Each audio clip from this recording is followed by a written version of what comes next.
나가게 하지 말라는 말씀에 대해서 생각해 보고 있어요.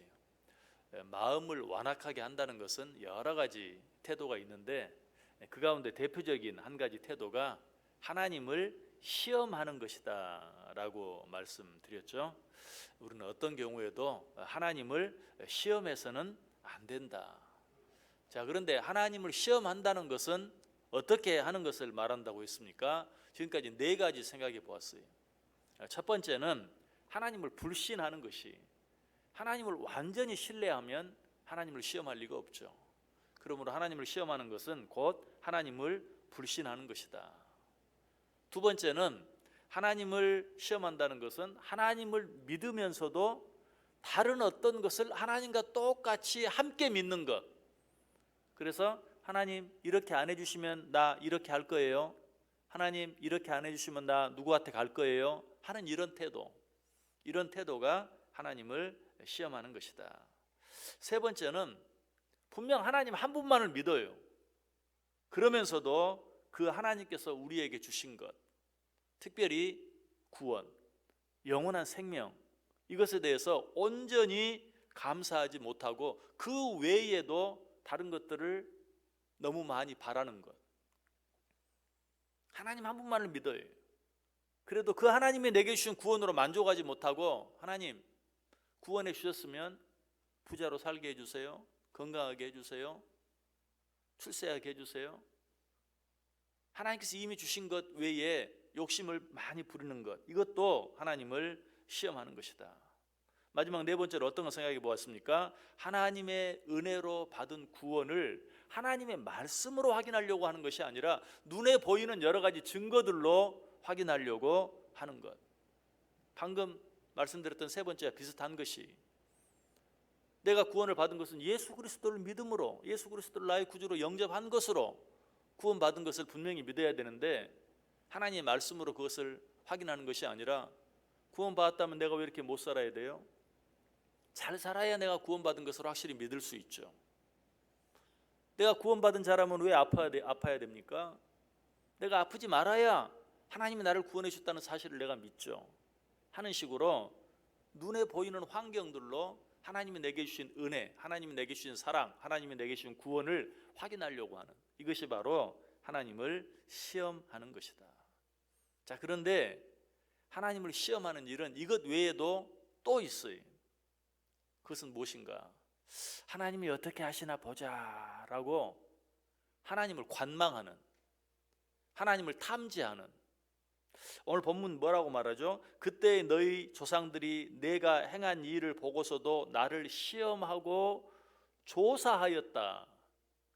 근데 이전 성경은 이렇게 되어 있어요. 그때 너희 열조가 나를 시험하며 나를 탐지하고 나의 행사를 보았도다. 조사, 탐지, 관망. 하나님이 어떻게 하시나 보자, 어떻게 하시나 보자. 하나님이 정말 그렇게 하시나 보자. 하나님이 약속하신 것을 정말 지키나 보자. 하나님의 능력이 정말 얼마나 큰가 보자. 하나님이 정말 그렇게 하시는지 한번 확인해 보자. 이런 여러 가지 태도들, 이런 것들이 다 하나님을 시험하는 것이다. 모든 것을 하나님께 완전히 맡겨 드리는 것이 아니라, 하나님께서 내가 원하는 대로 하시나 하시지 않나 어디 한번 보자. 내가 하나님을 감시하는 거예요. 그래서 언제라도 내 마음에 들지 않으면, 내 뜻대로 움직여주지 않으면 원망할 준비가 되어 있고 불평할 준비가 되어 있는 이런 모습, 이것이 바로 하나님을 시험하는 것이다. 하나님이 하시는 일을 관망하고 조사하고 탐지하는. 자, 이것 외에도 하나님을 시험하는 태도가 또 한 가지 있어요. 그것은 무엇인가? 만용을 부리는 겁니다. 만용. 자, 우리는 믿음이 있다 하면서 조심하지 않는, 왜? 모든 것이 하나님의 손에 달려 있어, 우리 생명까지도 하나님의 손에 달려 있어 라고 생각하고 매사에 조심하지 않고, 어떤 경우는 되는 대로 살려고 하는, 함부로 살려고 하는 이런 태도, 그렇게 하는 것이 믿음인 것처럼 생각하는 그런 태도, 이것이 바로 하나님을 시험하는 것이. 여러분, 이거는 믿음이 아니, 이거는 용기도 아니, 이것이 바로 하나님을 시험하는 일이다. 여러분, 예수님께서는 어떻게 하셨습니까? 예수님께서는 자기가 죽을 때가 되지 않은 것을 알고도 자기를 죽이려고 하는 자들을 피하셨어요. 심지어는 그들을 피하여 숨기까지 하셨어요. 여러분, 이게 믿음이, 내가 분명 하나님을 믿어요. 내 생명이 하나님의 손에 달려있다는 것을 믿어요. 그럼에도 불구하고 최선을 다해서 조심하는 것, 끝까지 내가 할 수 있는 최선을 다하는 것, 이것이 믿음이다. 모든 것이 하나님의 손에 있고 또 그 기한과 때가 다 정해져 있다 할지라도 우리는 그 때를 알지 못해요. 그러므로 하나님의 정하신 때가 언제인지 늘 하나님께 묻고 하나님의 말씀으로 확인하면서 우리가 할 일은 뭐예요? 끝까지 삼가하고 끝까지 조심하고 끝까지 최선을 다하는 것이, 이게 믿음이다. 하나님께서는 우리로 하여금 그렇게 살게 하기 위해서 때와 기한을 정해 놓고도 우리로 하여금 알지 못하게 하셨어요. 우리가 그 때와 기한을 알면 함부로 살까 봐, 마음대로 살까 봐, 조심하지 않을까 봐 하나님께서는 너희는 끝까지 삼가하고 끝까지 조심하라. 그래서 그 때와 기한을 우리로 하여금 알지 못하게 하셨다. 우리는 하나님을 전적으로 의지하고 신뢰했던 바울도 그렇게 했던 것을 성경을 통해서 확인하게 돼요. 그는 로마에 가기를 간절히 원했죠. 바울만 원한 것이 아니라 그렇게 하는 것이 하나님의 뜻이었어요. 그럼에도 불구하고 정작 로마로 가는 배를 탔을 때 바울은 사람들에게 뭐라고 말합니까? 지금은 절기가 좋지 않습니다. 지금은 위험합니다. 그러니까 이 절기가 지나서 갑시다. 좋은 때를 기다렸다 갑시다. 어떻게 보면 참 믿음이 없는 것 같아요. 왜? 자기가 로마에 가기를 원하고 무엇을 위해서? 하나님의 일을 위해서. 하나님도 그것을 원하세요.